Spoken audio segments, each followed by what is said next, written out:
Our friends at Breitbart, Chris W. Street, points out that look at these predictions from these environmental radicals over the years, how they've gotten it wrong. I mean, he says Earth Day was originally proposed in 1969 by the United Nations Education, Scientific, and Cultural Organization Conference in San Francisco by peace activist John McConnell and supported by UN Secretary General U Thant.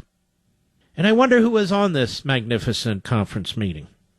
Let's see, the government of Iran, the government of Iraq, the government of, all the goodies. So then after that, Earth Day was hijacked by ultra-left-wing Senator Gaylord Nelson. And as you know, he picked Lenin's birthday, April 22nd. So the celebration is held in 192 countries. Yippee! It's titled Mother Earth Day. According to the UN, Mother Earth is a fairly common phrase. Bolivians call Mother Earth Pachamama. What? All right. Okay. Over the last 44 years, Earth Day has often been hijacked by political opportunists and fake scientists. So here's an example of just how wrong the original Earth Day environmental experts were back in 1970 and beyond. Quote, air pollution is certainly going to take hundreds of thousands of lives in the next few years alone, said Paul Ehrlich, Stanford University biologist.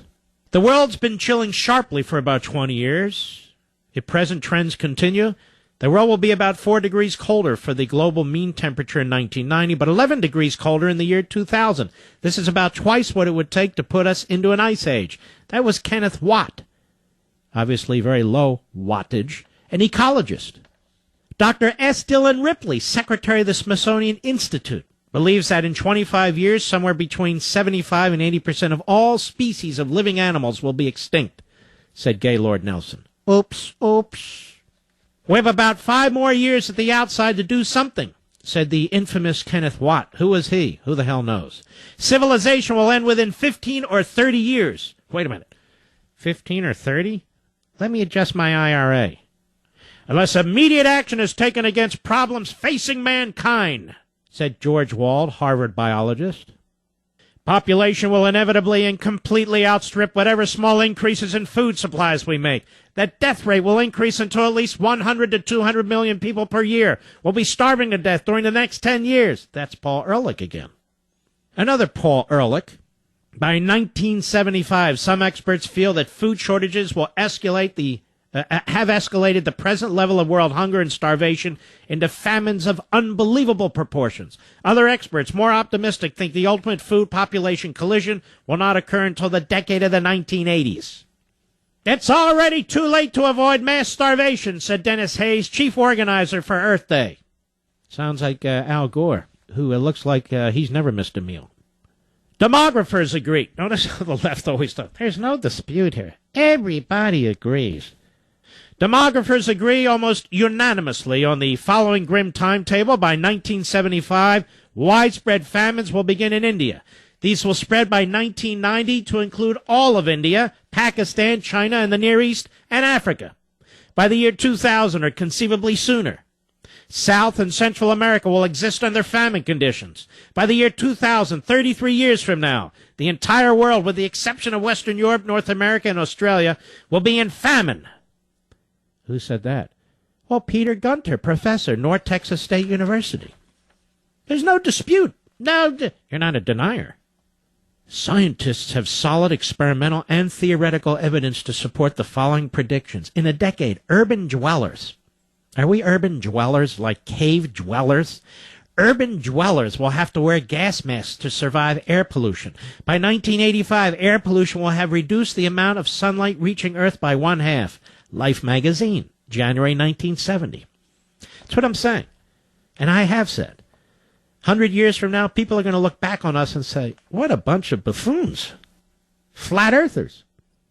At the present rate of nitrogen buildup, it's only a matter of time before light will be filtered out of the atmosphere, and none of our land will be usable. That was Kenneth Watt again. And more Kenneth Watt.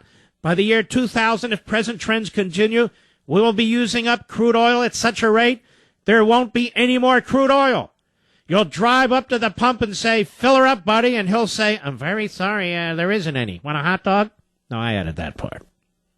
So despite this gloom and doom, virtually none of the projections of the original Earth Day from 44 years ago have come to pass.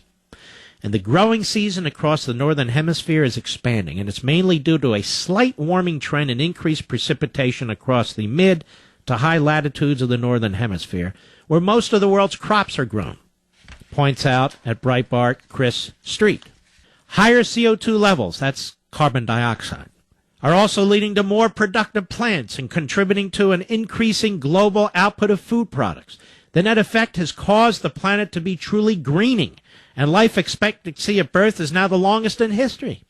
The original Earth Day founders absolutely got the science and the projections for the future wrong.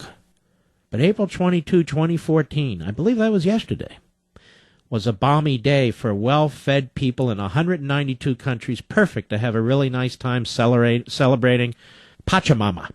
That would be Mother Earth Day in Bolivia, or whatever.